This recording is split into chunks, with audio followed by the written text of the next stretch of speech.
ஸ்ரீ குருப்பியோ நமஹ. அன்பான ராதே கிருஷ்ணா சேனல் நேயர்களுக்கு வணக்கம். இந்த வீடியோவில் அபிராமி அந்தாதியின் 96வது பாடலை நாம் போடுகிறோம்.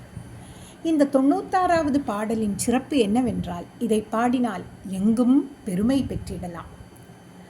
கோமளவல்லியை அல்லியன் தாமரை கோயில் வைகும் யாமளவல்லியை தமிழாளை எழுதறிய சாமளமேனி சகல கலாமயில் தன்னை தம்மால் ஆமளவும் தொழுவார் எழுபாருக்கும் ஆதிபரே.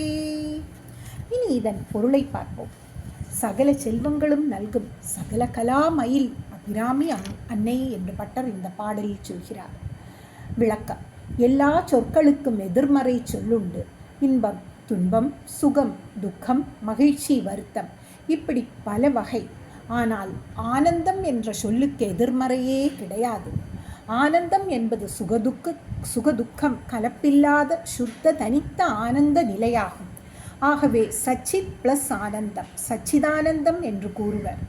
அபிராமி அந்தாதி படிக்கும் பொழுது கிடைப்பது உள்ளத்துக்கு ஆனந்தம், எண்ண எண்ண சுகம் தருவது ஆனந்தம்.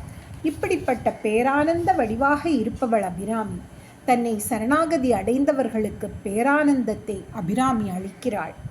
கோமளவல்லியை என்ற பதம் போடுகிறார் பட்டர். இதன் பொருள், கிட்டாத பொருளை கைக்கு கிடைக்கும் பொழுது தன்மையை பெற்று கோமளமாகிறது. இதுதான் கோமளம் என்று கூறுவர். மென்மையானதும் மிருதுவாகவும் உள்ளது கோமளம். அம்பாள் மென்மையானவள், பக்திக்கு கொடி போல பக்தர்களுக்கு வளைந்து கொடுப்பவள்.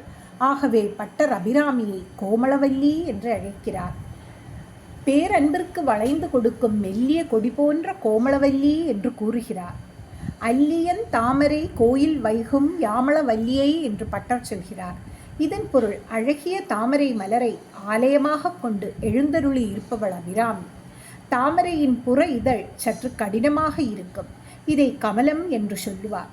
ஆனால் அக இதழ் மென்மையுடையது. இதனை அல்லி என்பர். இதைத்தான் பட்டர் அபிராமி யாமள ஆகமத்தால் ஆராதிக்கப்படுபவள் என்கிறார். அம்பாள் உடலாலும் உள்ளத்தாலும் மெல்லியவள். ஏதும் இலாளை என்று பதம் போடுகிறார் பட்டர்.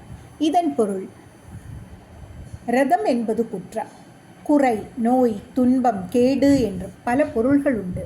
அம்பாள் இவை ஏதும் இல்லாதவள், எந்தவித குறைபாடும் இல்லாதவள். அம்பாள் குற்றம் உள்ளவர்களிடமும் குற்றம் காண முடியாத குற்றமில்லாதவள் என்கிறார் பட்டர். பிறர் குற்றத்தை காணாதவள் அம்பாள். எழுதறிய சாமள மேனி என்று பட்டர் சொல்கிறார். இதன் பொருள், அம்பாள் அழகுக்கு அழகு வெள்ளமானவள், அழகுக்கு அழகை கொடுப்பவள்.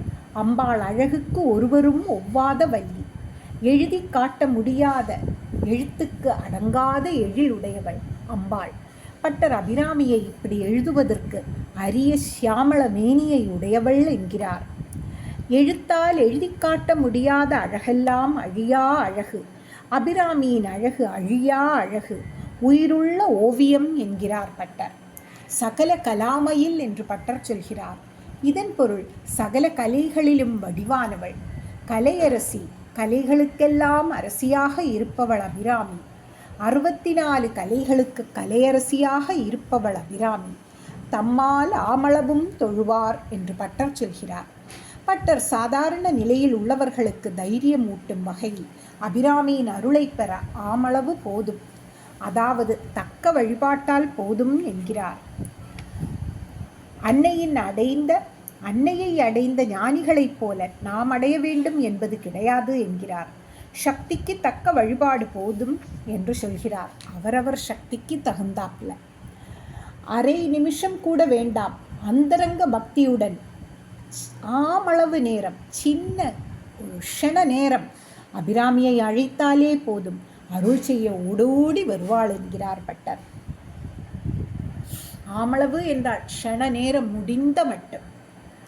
நம் உள்ளத்து அன்புடன் அபிராமியை இமைக்கும் நேரம் அழைத்தால் கூட போதும் என்கிறார் பட்டர். எழுபோருக்கு ஆதிபரே என்று பட்டர் சொல்கிறார். இதன் பொருள், நம் சக்திக்கு ஏற்ப வழிபட்டாலும் அபிராமி சக்திக்கு ஏற்ப அருள் புரிவாள். அழைத்த குரல் கேட்டு அபிராமி ஓடி வந்து அருள் புரிவாள் என்கிறார் பட்டர். ஸ்ரீ அபிராமி அம்மன் திருவடிகளே சரணம்.